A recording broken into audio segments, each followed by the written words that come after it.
J'ouvre le second débat de ce Sens Public consacré au sort de Boualem Sansal, incarcéré depuis 130 jours en Algérie. Une peine de 10 années de prison a été requise contre l'écrivain âgé de 80 ans. Pourquoi est-il dans le collimateur du pouvoir algérien? Comment est-il devenu cet otage d'un bras de fer diplomatique? Pourquoi la gauche française brillait par sa quasi-absence hier lors d'une manifestation de soutien? Avant de répondre à ces questions avec nos invités, on va revenir sur la carrière d'un homme engagé contre l'islamisme avec Juliane Roland. Personnage controversé en Algérie, écrivain à succès en France, Boualem Sansal, 80 ans, est connu pour sa plume libre et indépendante. Ces rayons-là, c'est les traductions de mes livres. Si son père est d'origine marocaine, il est né en Algérie. Sansal grandit à Alger et reçoit une éducation occidentale. Enseignant, chef d'entreprise et haut fonctionnaire, il ne commence à écrire qu'à 48 ans. Son premier livre, Le Serment des barbares, est publié en 1999. Un portrait critique de l'Algérie. C'est un libre penseur, au double sens du terme. D'abord parce qu'il n'adhère pas à une religion en particulier, même s'il ne renie pas une spiritualité chez l'homme. Et puis aussi parce qu'il pense librement et il écrit ce qu'il pense. Auteur de 10 romans et de nombreux essais, il écrit en français et est traduit en plusieurs langues. Son thème de prédilection, l'islam et ses dérives. Son chant, un peu comme un récitant dans un drame antique, c'est d'alerter la France sur les risques d'un basculement islamique. Dire la vérité, s'exprimer, lutter contre l'islamisme, c'est se mettre en danger et en danger de mort. Critiqué en Algérie, parfois censuré, son travail a été récompensé en Europe, notamment par l'Académie française. Boualem Sansal est proche de la droite, voire de l'extrême droite, à laquelle il accorde cette interview. Quand la France a colonisé l'Algérie, toute la partie ouest de l'Algérie faisait partie du Maroc. Et elle a décidé, comme ça, arbitrairement, de rattacher tout l'ouest de l'Algérie, du Maroc, enfin, tout ce qui est l'est du Maroc, elle a pris. Elle a tracé une frontière comme ça. Une interview qui fait polémique en Algérie. Sansal est accusé d'être un relais de la propagande marocaine. Conséquence, 1 mois et demi plus tard, il est interpellé à l'aéroport d'Alger. Il est accusé d'atteinte à l'unité de l'Algérie. Boualem Sansal est soutenu par Emmanuel Macron. Le président l'avait lui-même naturalisé français en 2024. Je souhaite qu'on puisse trouver une issue rapide à cette situation qui est une situation humaine, humanitaire et de dignité pour tout le monde. Sansal partageait sa vie entre la France et l'Algérie. Il est désormais emprisonné dans son pays d'origine depuis le 16 novembre 2024, dans des conditions floues. Plusieurs comités de soutien se sont créés pour demander sa libération. Il risque jusqu'à 10 ans de prison. Le verdict est attendu ce jeudi. Boualem Sansal peut-être bientôt condamné demain, peut-être bientôt expulsé, qui sait? On en débat avec Arnaud Benedetti. Bonsoir. Bonsoir. Bienvenue, vous êtes rédacteur en chef de la revue politique et parlementaire et fondateur du comité de soutien de Boualem Sansal. Rachid Temal, bonsoir. Bienvenue à vous. Vous êt sénateur socialiste du Val d'Oise, président du groupe d'amitié France-Algérie ici au Sénat et vice-président de la commission des affaires étrangères. Razika Adnani, bonsoir. Bonsoir. Bienvenue à vous aussi, islamologue, philosophe, et vous publiez Sortir de l'islamisme aux éditions Éric Bonnier, et Mathieu Croissando, éditorialiste politique. Évidemment, restez à mes côtés. On peut peut-être rappeler, Arnaud Benedetti, ce que la justice algérienne dit. Qu'est-ce qu'elle officiellement reproche à Boualem Sansal? C'est une construction, on s'en doute bien, mais qu'est-ce qu'elle dit? Nous, vu du côté du comité de soutien, c'est un procès politique qui est fait à Boualem Sansal. Oui. Soyons clairs. Bon, après, au regard du code pénal algérien, la justice algérienne se base sur un article qui est l'article 87 bis, qui permet de poursuivre un certain nombre de personnes qui auraient commis des atteintes à la sûreté de l'État, qui auraient éventuellement été complices d'une entreprise terroriste, qui auraient remis en cause l'intégrité du territoire. Et atteinte à la sûreté de l'État, c'est suffisamment vague pour... Ce sont des chefs d'inculpation qui sont extrêmement larges.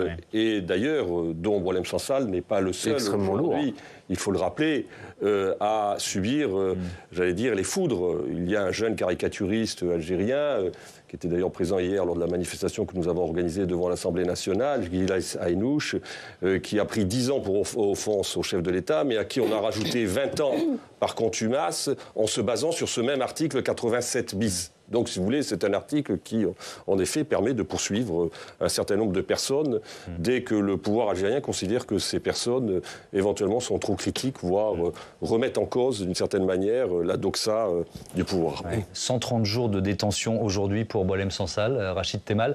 Qu'est-ce qui vous anime ce soir ? L'espérance d'une libération rapide. Oui. D'abord parce que on va voir demain et peut-être que c'est l'issue rapide. Et parce qu'il peut y avoir condamnation demain et quoi, éventuellement une expulsion, un geste du pouvoir algérien. Je pense que, alors ça peut paraître particulier ce que je veux dire, mais je pense que pour le gouvernement algérien, ça permet de dire il y a condamnation, reconnaissance d'un délit. Bon. Et pour deux autres en France, Français, c'est la sortie de Boualem Sansal assez rapidement, son expulsion à la France, parce qu'en plus il a un certain âge, il est malade, et je pense que les dernières déclarations du président Tebboune peuvent laisser supposer qu'une avancée. Donc c'est l'espoir que nous avons aujourd'hui, c'est qu'il y ait une sortie rapide et qu'il soit rapidement libéré de prison et qu'il puisse revenir en France, se soigner, y vivre sa vie comme il l'entend et comme un homme libre. Razika Adnani, à quel point l'histoire de Sansal est instrumentalisée des deux côtés de la Méditerranée? L'histoire de Boualem Sansal aujourd'hui est dramatique pour beaucoup de personnes, mais surtout pour lui, parce qu'être en prison et perdre sa liberté, c'est dramatique, d'autant plus qu'il est malade et âgé. Donc, l'instrumentalisation, je pense qu'elle existe, oui, on ne peut pas la nier, on le voit tous les jours, et on le voit aussi beaucoup en France. Et donc, ce que j'espère, je me rejoins, monsieur le sénateur, que ces deux éléments qui nous donnent de l'espoir donnent réellement quelque chose qui permet de libérer Boualem Sansal, le fait que le président de la République algérienne se dit prêt au dialogue, et je pense que ce n'est qu'avec le dialogue et la diplomatie qu'on peut sortir de ce problème. Il y a aussi le fait qu'il y a une accélération de l'agenda juridique, donc là aussi, je pense la même chose. Je pense que le président de la République peut-être lui accordera une grâce, et ça sera une sortie qu'on espère. Ouais. Arnaud Belletti, effectivement, il faut expliquer cette accélération du calendrier judiciaire. Ça peut être, alors c'est très paradoxal ce que je vais dire, mais c'est d'abord inquiétant, mais ça peut être une bonne nouvelle à terme. Nous, si vous voulez, quand on l'a appris jeudi dernier sur le coup de 9h ou 9h30, ça a été une surprise d'ailleurs pour tout le monde, et a commencé pour son avocat français, Maître Zimri, qui, je le rappelle, n'a jamais disposé du visa pour se rendre en Algérie. Il n'a jamais pu aller lui rendre visite. Maître Zimri n'a jamais pu se rendre en Algérie, tout simplement parce qu'il n'a pas réussi à obtenir le visa pour visiter Boualem Sansal.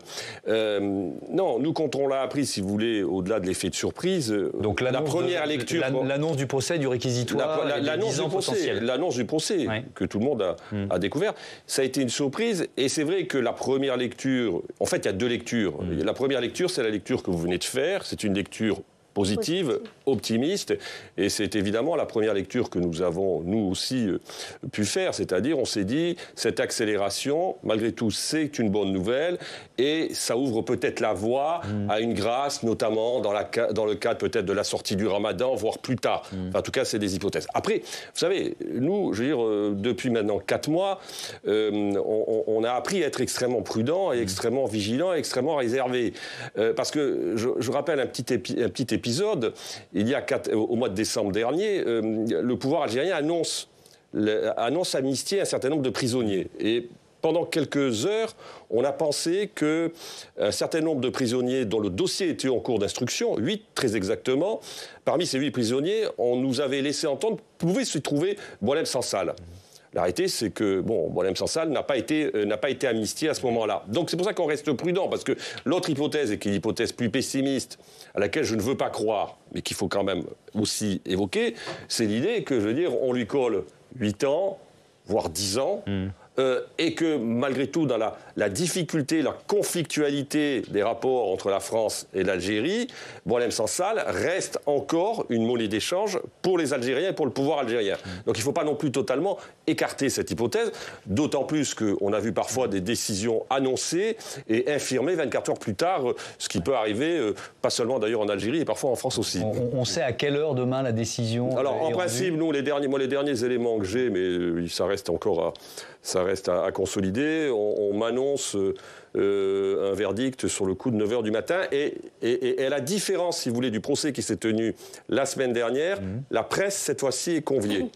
Donc c'est intéressant. Ça veut dire que le pouvoir algérien veut donner de la publicité, cette fois-ci, au verdict. Comment il faut l'interpréter ? Pour l'instant, je reste encore une fois prudent. Quel retour vous avez des contacts que vous pouvez, personnes que vous pouvez connaître en Algérie, proches ou non proches du pouvoir, sur la tonalité là, des heures à venir ? Moi, je n'ai pas d'échange à ce stade avec les autorités algériennes. La situation, vous la connaissez. Depuis. C'est-à-dire que ce n'est pas écrit d'avance, quoi. Non, mais moi, je reste persuadé qu'effectivement, le ramadan va s'arrêter, puisque si j'ai bien lu, dimanche. Dans ce cadre-là, traditionnellement, il y a des actions, et je pense qu'il faut effectivement... si j'essaie de penser une seconde à la place du pouvoir algérien, ce qui est difficile, mais il fallait cet acte-là pour pouvoir dire il a bien été condamné. Ne pas perdre la face. Bien sûr. Voilà. Et dire de l'autre côté, on peut agir. Et j'y ajoute, encore une fois, les propos plutôt ou d'ouverture du président algérien dans une interview qui a été diffusée, pourrait donner le sentiment, mais là aussi, je partage ce que vous dites, on n'en sait rien à ce stade. Mais je crois qu'il est important de, à la fois, continuer à demander sa libération. Bien sûr, ça c'est une bonne chose. Je crois qu'il faut qu'il soit maintenant libéré, parce que je pense que la question de la grâce, au regard de son âge et de son état de santé, peut être un motif valable à la fin d'un ramadan, traditionnellement, pour faire cet élargissement-là. Alors, vous faites référence à... En fait, il y a eu un échége entre les deux chefs d'État. Ça s'est passé en 48 heures. Il y a d'abord Emmanuel Macron. Alors, il était au sommet de Bruxelles sur l'effort de défense et la situation en Ukraine, qui s'adresse au président Tebboune. Écoutez. Il y en a même 3. Dans le président Tebboune et sa clairvoyance, pour savoir que tout ça n'est pas sérieux. Et qu'on a affaire à un grand écrivain, qui plus est malade. Et donc je pense qu'il doit retrouver sa liberté, la capacité à se soigner. Et le président algérien, pardon, je vous, puis alors je sais que vous voulez prendre la parole, le président algérien répond à Emmanuel Macron 2 jours plus tard, il donne une interview à un groupe de journalistes retransmis à la télévision algérienne. Pour ne pas tomber dans ce brouhaha, ce capharnaüm politique qu'il y a actuellement là-bas, nous, on garde comme point de repère, et unique point de repère pour moi, c'est le président Macron. Tous les problèmes doivent se régler avec lui ou avec la personne qu'il délègue à juste titre dans ses prérogatives, à savoir les ministres des Affaires étrangères, je ne sais pas d'en battre. Bon, alors il y a un message très clair au gouvernement français, mais alors vous me disiez pendant qu'on écoutait l'extrait d'Emmanuel Macron, il manquait une étape, ça démarre un peu avant, c'est ça ? Je pense que le point de départ, il y a plusieurs périodes, parce que le point de départ, c'est le courrier du président de la République au roi du Maroc sur le Sahara occidental. Oui, il y a ça effectivement, on peut remonter, bien sûr, c'est très important. Il faut le début de cette histoire. Bien sûr. Bon, il y a un mouvement, moi je vois, c'est que quand le journal de l'opinion, le quotidien de l'opinion en France, a une interview de plusieurs pages du président algérien, dans lequel il y a déjà des ouvertures, puisqu'il indique... Il tend la perche, quoi. Il y a des envoyés spéciaux potentiels, etc. Donc, le président... Et moi, juste après, je suis allé en Algérie, à l'invitation de la Chambre de commerce et d'industrie franco-algérienne, avec l'accord, bien sûr, du président Larcher, en tant que président. J'ai pu rencontrer des entrepreneurs. Je suis le seul homme politique à être allé pendant cette période-là. Et donc, il y avait quelques messages, évidemment, qui ont été formulés. Et donc là, le président français, donc Emmanuel Macron, répond quand il est effectivement à Bruxelles, et le président lui répond. Donc ce que je trouve, c'est qu'il y a un réchauffement progressif, et donc on peut espérer que dans ce cadre-là, bon, voilà, on va rester prudent avant les décisions annoncées demain. Et de toute façon, même s'il y a le verdict demain, je ne pense pas qu'on saura tout de suite. On aura tout de suite une réaction d'éventuelle grâce du président Tebboune. Mais alors, il faut reprendre ses propos quand même, Razik Adnani, quand il dit les problèmes doivent se régler avec Emmanuel Macron et les personnes qu'il délègue à juste titre, à savoir ministre des Affaires étrangères. Ça s'appelle un message à Bruno Retailleau. Oui, je pense, oui. Et évidemment, Bruno Retailleau a participé à, je dirais, un petit peu aggraver la situation, si je peux dire, depuis le commencement de cette crise. Il parle de l'Algérie matin, midi et soir. Il utilise beaucoup de menaces aussi, beaucoup de violences verbales, je dirais, qui ne sont pas dans l'intérêt de Boualem Sansal, ni des relations qui existent entre les deux peuples algériens et français. Je pense... Retailleau dit qu'il veut la fermeté. Je pense que même dans le domaine diplomatique, on peut être ferme. Donc on n'a pas besoin d'étaler cela tous les jours dans les médias. Donc oui, l'image du ministre de l'Intérieur n'est pas très appréciée en Algérie. Oui, effectivement, on peut dire ça comme ça. Je pense que les mots sont même un peu faibles. Arnaud Benedetti, alors j'entends bien donc balai diplomatique, discussion manifestement au niveau des chefs d'État, sauf qu'on est quand même dans un bras de fer. Donc si la France obtient d'une certaine façon la libération de Boualem Sansal, qu'est-ce qu'elle offre en retour, quoi ? Vous voyez ce que je veux dire ? On voit bien. Alors d'abord, il y a quand même il faut revenir à la base. C'est quand même, je rappelle, le point de départ de tout ça, vous avez raison, c'est la reconnaissance par la France de la souveraineté du Maroc sur le Sahara occidental. C'est pas tout à fait ça. Le point de départ de la dégradation accélérée... Non, le point de départ, je suis d'accord. Le contenu, c'est le président Macron seul qui change la position historique française et qui dit qu'il reconnaît le cadre de marocanité du... Peu importe, c'est quand même... Ça revient à peu près. C'est chronologiquement, c'est le point de départ d'une dégradation d'une relation qui, d'ailleurs, il faut le rappeler, a toujours été difficile entre la France et l'Algérie depuis 1962. Sauf que là, manifestement, on atteint, j'allais dire, un cap supplémentaire. Mais moi, je me rappelle quand même, fin juillet, vous avez une déclaration qui a disparu complètement des radars du président Tebboune, qui dit, lorsqu'il avance du changement potentiel de position de la France sur le Sahara occidental, il dit si les Français font cela, on fera tout pour leur faire regretter. Et qu'est-ce qui se passe ? Le 16 novembre, en effet, Boualem Sansal se rend en Algérie pour 3 jours. Il est arrêté. Donc ça, c'est une réalité. C'est quand même le pouvoir algérien qui arrête un écrivain français qui se rend en Algérie. Ensuite, si vous voulez, moi, ce qui me semble, ce qui est assez frappant dans cette affaire, c'est qu'au tout début, quand même, la position de la France, depuis le 16 novembre, ça a été une position d'extrême retenue, d'extrême prudence. C'est-à-dire qu'on a entendu d'ailleurs très peu de responsables du gouvernement, notamment par exemple la ministre de la Culture, Madame Dati, alors qu'il s'agit d'un écrivain qui est quand même, je le rappelle, emprisonné en Algérie, s'émouvoir du sort de Boualem Sansal. Il y a le président quand même qui est à la conférence d'ambassadeurs. Le président fait une intervention, en effet, au moment de la conférence des ambassadeurs, c'est-à-dire pratiquement 15 jours après l'arrestation de Boualem Sansal. Ce qui est quand même, en termes, j'allais dire, de réaction, assez tardif par rapport à l'événement racine que constitue. Donc vous dites quoi ? C'est pas la France qui a mis de l'huile sur le feu sur ce dossier-là ? Sur ce dossier-là, je laisse de côté l'affaire marocaine, mais sur ce côté-là, force est de constater que quand même, il y a eu une extrême prudence des autorités françaises. Et pendant ce temps, vous avez un certain nombre de droits fondamentaux, qui sont les droits fondamentaux de Boualem Sansal, c'est-à-dire le droit de pouvoir avoir son avocat, qui ne lui sont pas reconnus. Puis, encore une fois, je le répète, Maître Zimré n'aura jamais son visa pour se rendre en Algérie, au mépris des droits les plus élémentaires de la défense. La protection consulaire, à laquelle notre compatriote a le droit, puisqu'il est franco-algérien, les autorités algériennes opposent une fin de non-recevoir. Donc on a eu quand même, force est de le constater, un pouvoir algérien qui a été très dur dans son approche du dossier Boualem Sansal. Et ce n'est qu'à partir du mois de février, en effet, que l'on a vu, en effet, au sein du gouvernement, par exemple, M. Retailleau, tenir un discours qui était un discours de plus grande fermeté vis-à-vis du pouvoir algérien.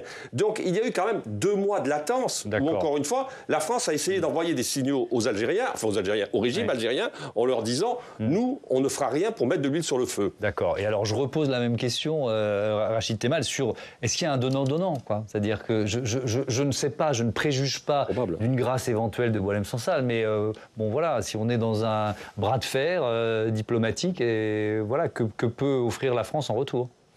Je ne sais pas si je ne suis pas dans la discussion, mais en tout cas, la diplomatie, c'est ce qu'il y a de mieux. Et entre 2 États, c'est mieux quand ce sont les diplomates qui conversent, que ce soit d'ailleurs aussi les parlementaires, parce qu'il y a une diplomatie parlementaire, que les ministres, même de l'Intérieur. Je le dis, parce que ça, c'est déjà mieux. Deuxième chose, les relations entre notre pays et l'Algérie, c'est très large. Parce que là, j'ai un autre sujet que je peux vous aborder, on peut aborder là. Depuis la crise sur la question du Maroc, nos agriculteurs français ne vendent plus de blé doux, ne vendent plus de bovins. Donc il y a tout ça. Je veux dire, on a des acteurs économiques que je rencontre en Algérie qui ont aussi, il y a des emplois là-bas. On vend 5 milliards. Je veux dire, on fait avec eux des questions de renseignement, notamment contre les djihadistes. Il y a plein de sujets. Donc, ça va bien au-delà du cas. Oui, mais c'est pour ça que moi je le dis, et ça n'enlève rien ce que je dis avant et ce que dit Arnaud. Il s'en enlève rien. Je dis que quand on a un pays comme la France, on doit regarder l'ensemble des choses. Et je pense qu'on peut être aussi amis avec l'Algérie qu'avec le Maroc et la Tunisie en même temps. Et ça, je pense qu'il faut réaffirmer, parce que là, on est rentré dans une spirale où tout d'un coup, on ne sait plus où on en est. Mais moi, quand on vous enlevez des filières agricoles, il faut qu'on en parle. 5 milliards qu'on envoie, les entreprises là-bas, les emplois, c'est des réalités. Donc je pense qu'il faut tout mettre sur la table dans une relation, et c'est vraiment la démocratie, la diplomatie qui fonctionne le mieux quand même. Alors je reviens quand même au cas de Boualem Sansal, c'est le cœur de notre débat, avec un sort judiciaire qui mobilise en France des centaines de personnes rassemblées hier à Paris pour soutenir l'écrivain franco-algérien. Il y avait de nombreuses personnalités politiques, la présidente de l'Assemblée nationale, le président du Sénat, on va voir aussi des images de Gabriel Attal, Laurent Wauquiez ou encore l'ancien ministre de l'Éducation Jean-Michel Blanquer. Mathieu, qu'est-ce qu'on peut en dire de cette mobilisation pour obtenir la libération de Sansal ? Pas un jour ne passe sans qu'une personnalité politique réclame sur les ondes la libération de l'écrivain. Il faut évidemment s'en réjouir. À quelques gros bémols près. Car malgré l'arbitraire incontestable de son arrestation, de sa détention et la parodie de justice de son procès, le cas Boualem Sansal ne fait pas l'unanimité. Il y a celles et ceux qui le soutiennent haut et fort dans les médias, à coups de tribune, d'appel ou en battant le pavé. On les a vus sur les images. Dans un arc politique qui va de l'extrême droite jusqu'au parti socialiste, en incluant ce qu'on appelle désormais le bloc central, c'est-à-dire droite et centre. Mais plus à gauche, beaucoup tordent le nez ou regardent leurs pieds. Alors si Fabien Roussel, le patron des communistes, a clairement appelé à la libération de Boualem Sansal dès le mois de décembre dernier, les écologistes, par exemple, se sont fait beaucoup plus discrets par une réaction, un tweet de Marine Tondelier, la patronne des Verts, et s'est montrée beaucoup plus loquace pour s'émouvoir des atteintes à l'état de droit lors de l'expulsion ratée, vous vous souvenez, du blogueur Doualem, les atteintes aux droits de l'homme de l'écrivain Boualem Sansal. C'est dire quand même. Et chez les Insoumis, c'est encore pire. En janvier dernier, il y a quand même eu 6 eurodéputés mélenchonistes qui ont préféré s'abstenir ou voter contre, carrément, une résolution du Parlement européen exigeant la libération de l'écrivain. Et alors, comment justifie-t-il cette prise de position ? Par des contorsions qui donnent un aperçu de la conception toute relative qu'ils se font de la liberté d'expression. Il n'a pas à être en prison, d'aucune manière, il doit être défendu, c'est un droit humain fondamental, assurait ainsi au mois de décembre la députée de Paris écolo Sandrine Rousseau. Pour autant, rappelons quand même que c'est pas un ange dans ses positions. L'eurodéputée Rima Hassan, qui, rappelons-le, voyait dans l'Algérie l'été dernier la Mecque des révolutionnaires et des libertés, elle n'y va pas par 4 chemins. Monsieur Sansal est présenté comme un homme des Lumières. Dans les faits, il défend dangereusement des thèses identitaires d'extrême droite. Ne pas penser comme eux. Voilà le grand tort de l'écrivain aux yeux de ses hémiplégiques des droits de l'homme, qui lui reproche à la fois ses sorties contre les islamistes, qu'il juge évidemment islamophobes, ses commentaires sur la situation actuelle en Algérie, qui n'épousent pas leur théorie décoloniale, et surtout d'avoir accordé un entretien au magazine d'extrême droite Frontières. Alors dans des trésors de sophismes, d'autres expliquent qu'ils ne manifestent pas, non pas parce qu'ils sont contre la libération de l'écrivain, bien sûr, mais parce qu'ils s'opposent à l'instrumentalisation et à la récupération qu'en feraient aujourd'hui certains hommes politiques pour taper sur l'Algérie ou sur les Algériens. En fait, rien n'a changé depuis les années 70, où une partie de la gauche stalinienne, celle-là, voyait dans l'archipel du Goulag de Solzhenitsyn un nouveau pamphlet politique anti-soviétique envoyé au cadeau aux ennemis de sa patrie. Vous entendez cette petite rhétorique, pour ces gens-là, il y a les bons et les mauvais prisonniers politiques. Ça s'appelle la liberté d'expression à géométrie variable. Et quand on varie sur les principes, c'est jamais bon. Effectivement. Arnaud Benedetti, il y avait qui comme personnalité de gauche à cette manifestation hier ? Il y avait quelques représentants. Non, il y avait la gauche. Alors, oui, vous avez raison. La France insoumise et les Verts n'étaient pas présents. Mais depuis le début, clairement... le Parti socialiste, les principaux responsables du Parti socialiste soutiennent cette demande de libération. Je rappelle tout simplement que François Hollande est membre du comité de soutien. Hein. Donc Madame Hidalgo est membre du comité de soutien. D'ailleurs, elle nous a aidés hier dans le rassemblement. Pour organiser ce rassemblement. Pour organiser ce rassemblement. Jérôme Guedj était présent. Votre collègue, Madame Rossignol, était présente. Donc il faut éviter évidemment d'amalgamer toute la gauche derrière les positions qui sont celles de la France insoumise, qui en effet n'a pas voté au Parlement européen la résolution qui a été quand même très majoritairement adoptée. La résolution du Parlement européen, je note, c'est allé très vite. Parce que vous savez, des demandes de résolution sur des prisonniers politiques, le Parlement européen en traite beaucoup, et qui arrive aussi vite à l'ordre du jour, fin janvier, le 21 janvier ou le 22 janvier, cette proposition de résolution a été discutée et adoptée très massivement au Parlement européen. Les 3/4 des parlementaires européens ont voté cette proposition de résolution. Donc, de ce point de vue-là, c'est quand même rassurant sur, j'allais dire, l'état de santé, de réaction démocratique, à la fois des responsables politiques européens, des parlementaires européens, mais aussi des parlementaires français. Mais en effet, là, il y a quand même quelque part une espèce d'angle mort, une partie de la gauche, et je rejoins ce que vous dites, c'est finalement conforme à une histoire politique que l'on a connue par le passé, c'est-à-dire que les plus radicaux à gauche ont du mal à défendre ceux qui ne pensent pas comme eux et qui sont à un moment donné emprisonnés, incarcérés dans un pays. À l'inverse, il y avait plusieurs représentants du parti de Marine Le Pen, dont Marine Le Pen, je crois qu'elle était présente. Le Rassemblement national, les députés du Rassemblement national étaient présents, enfin certains députés du Rassemblement national étaient présents, les députés UDI étaient de UDR, de monsieur Ciotti étaient également présents.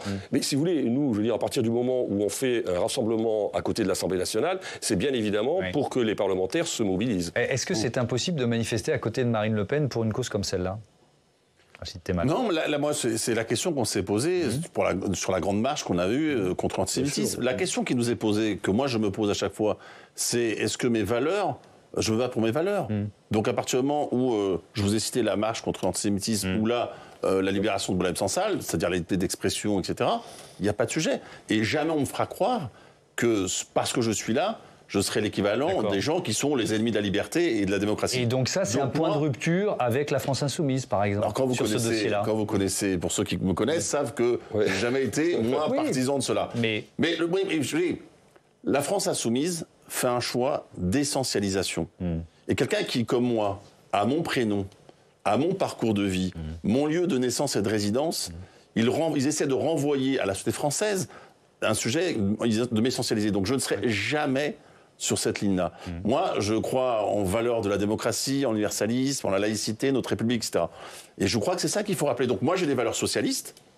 Voilà, je suis socialiste. Mes valeurs, je les porte chaque fois. Et encore une fois, je ne serai jamais, dans mon esprit, au même niveau que l'extrême droite, qui pour moi, je veux dire, je connais l'histoire de l'extrême droite, je rappelle que ce parti-là a été fondé par des anciens de l'OS et des anciens SS. Donc je ne serai jamais du côté de ces gens-là, mais moi je porte mes valeurs et notre famille politique porte ses valeurs. Alors, et ce qui, évidemment, vous l'avez évoqué, Mathieu Rand, Boualem Sansal, j'allais dire explosif, ou en tout cas infréquentable pour la France insoumise, et peut-être aussi certains écolos, c'est notamment ces combats contre l'islamisme. On va l'écouter en août 2015 à l'occasion de la sortie de son livre 2084, la fin du monde.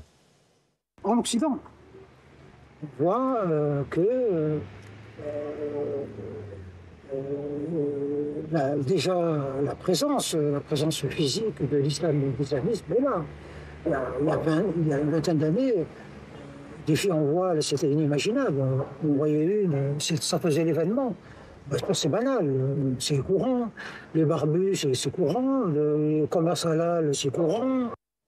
Razika Adnani, est-ce que vous partagez ce combat de Boualem Sansal sur l'islamisation de nos banlieues?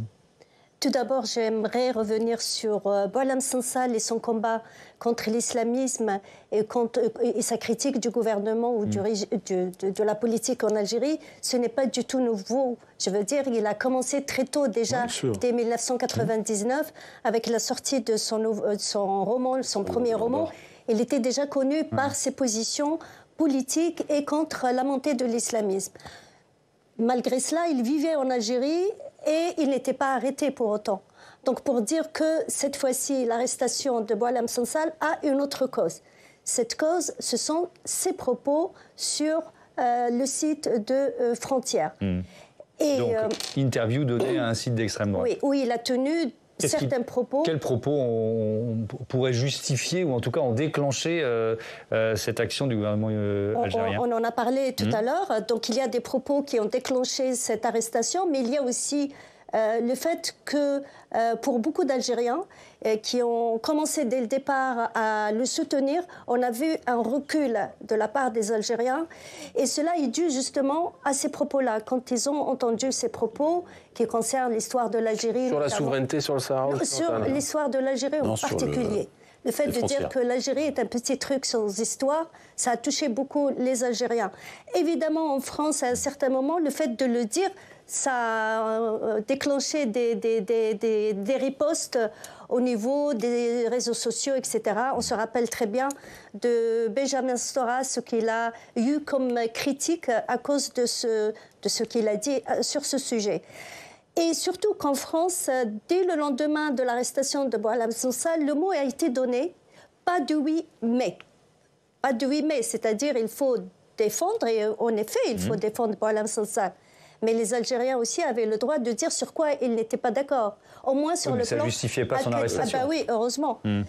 Au moins sur le plan académique. Je veux dire, quand on dit oui mais, ça ne veut pas dire qu'on veut qu'il aille en prison. Oui. Le oui mais, tout dépend de ce qu'il y a dans ce oui mais. Quand vous dites à quelqu'un, je vous défends, mais vous méritez de mourir, eh bien évidemment, ce oui mais pose problème. Mais quand vous lui dites, moi je ne suis pas d'accord avec vos propos, mais je vous défends jusqu'à la fin pour que vous ne soyez pas arrêtés et je vous défends, je pense que certains Algériens ont ressenti comme s'ils n'avaient pas aussi cette liberté de s'exprimer facilement Donc, dans les médias. Donc vous nous dites que ces propos à frontières ont été ressentis comme une sorte d'insulte par certains une Algériens partie du peuple algérien. Bon, oui. ok, Arnaud Bénédicte. Moi, je refuse de rentrer dans ce débat-là, parce que si vous voulez, à partir du moment... D'abord, le 8 mai, il correspond pour certains à un vote, je le rappelle, qui a été un vote qui s'opposait, par exemple, à voter une proposition de résolution demandant la libération immédiate et sans condition de Boualem Sansal. Vous avez, je crois, 4 parlementaires de la France insoumise qui ont voté contre. Ils ne se sont même pas abstenus. Ils ont deux qui se sont abstenus, 4 qui ont voté contre. Rima Hassan qui a voté contre. Enfin, c'est quand même, je veux dire, un signal qui est envoyé, malgré tout, et qui n'est pas très positif en matière de défense des libertés. Ensuite, si vous voulez, je veux dire, si on commence... quand on se veut une démocratie, et j'ai cru comprendre que le régime algérien se voulait démocratique, eh bien, on accepte que des intellectuels remettent en cause un certain nombre, j'allais dire, de dogmes de ce que l'on appelle le récit national. En France, nous avons des tas d'intellectuels critiques vis-à-vis de la façon dont on transmet l'histoire. Ce n'est pas pour autant que ces intellectuels sont arrêtés au petit matin et qu'ils sont incarcérés. Donc il y a un vrai problème, si vous voulez. Moi, ce discours, je ne peux pas l'entendre. Je ne peux pas l'entendre démocratiquement, en l'occurrence. Je peux expliquer, en effet, que les propos puissent blesser, en l'occurrence. Mais je veux dire, aucune blessure, quelle qu'elle soit, ne justifie l'incarcération d'un homme. Très vite, un mot de réponse. Je ne dis pas qu'on doit l'arrêter pour cela. Je dis que les autres aussi ont le droit de dire sur quoi ils ne sont pas d'accord sans qu'on les taxe.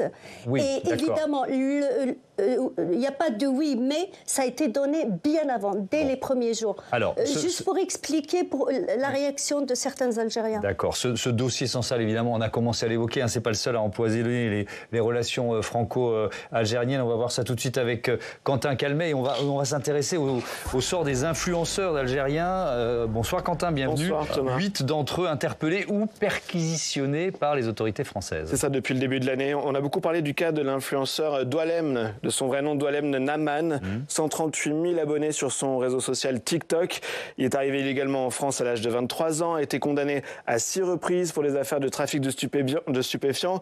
En 2010, ce ressortissant algérien obtient un titre de séjour car il est parent d'un enfant né sur le sol français. Et donc sur les réseaux sociaux, ces dernières semaines, ces derniers mois, il était ultranationaliste, fervent soutien du président Tebboune. Il a appelé au meurtre d'opposants au régime algérien. Et ça a donné lieu à un bras de fer entre Bruno Retailleau et la justice. C'était au mois de janvier. Voilà, Doualemn a été interpellé le 5 janvier. S'en est suivi un bras de fer, effectivement, entre la France et l'Algérie sur son renvoi dans son pays.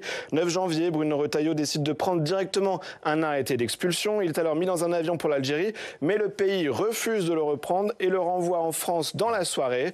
Face à cet incident, Bruno Retailleau réagit. Selon lui, l'Algérie cherche à humilier la France. C'est ce qu'il dit le lendemain, le 10 janvier. Et écoutez, 2 semaines plus tard, au Sénat, quand le ministre de l'Intérieur évoque cet incident lors d'une séance de questions au gouvernement. Nous respectons, je crois, les souverainetés, les États, les peuples. Mais nous souhaitons aussi qu'en retour, la France soit respectée. Et je pense qu'aucune douleur de l'histoire, aucune, fût-elle très très vive, n'autorise un pays à offenser la France.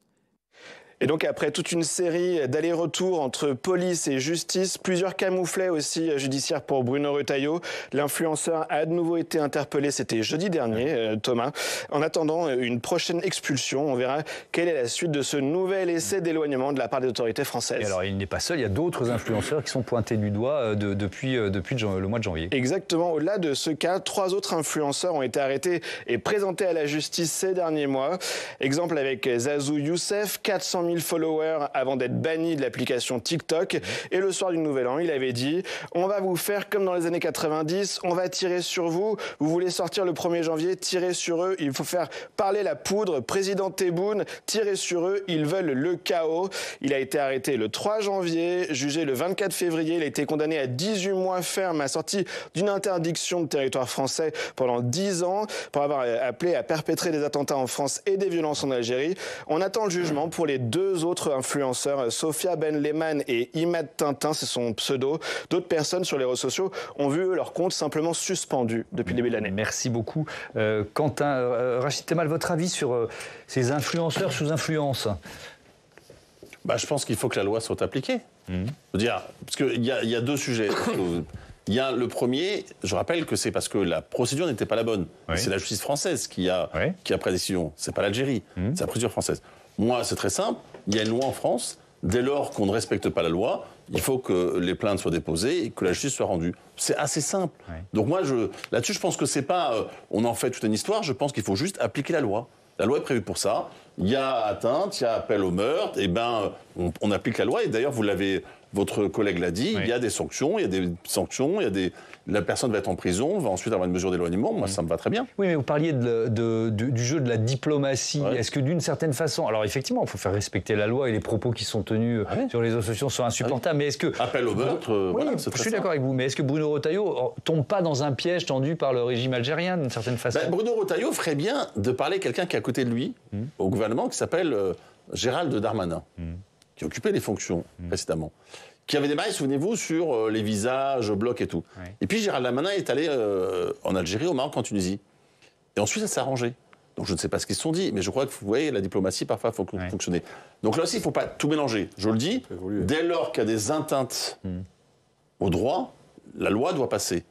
Pour le reste, je pense qu'il faut discuter, parce que je pense que la France a beaucoup à perdre à aller encore plus loin dans les relations avec l'Algérie, la dégradation, et l'Algérie aura beaucoup à perdre également dans la dégradation. Parce que, n'oublions pas quelque chose, aujourd'hui en Algérie, dans les investisseurs, vous avez des Américains, vous avez des Italiens, vous avez tout un tas de pays qui sont là. Nous avons aussi des citoyens français qui vivent en Algérie, qui travaillent, qui montent des entreprises. Donc tout ça, il faut le prendre en compte dans l'ensemble de la problématique.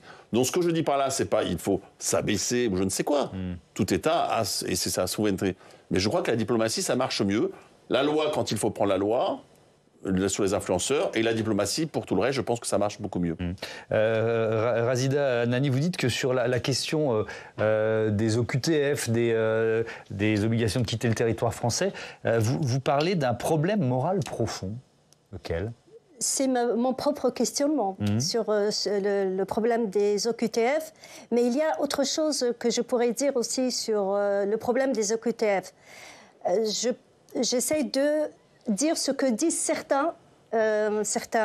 certaines populations qui vivent au sud de la Méditerranée, qui pensent que les jeunes qui viennent en Occident aujourd'hui se radicalisent davantage en Occident. Ils pensent que la France, l'Angleterre, la Belgique, l'Allemagne sont aussi des des terrains ou des pays où les jeunes se radicalisent.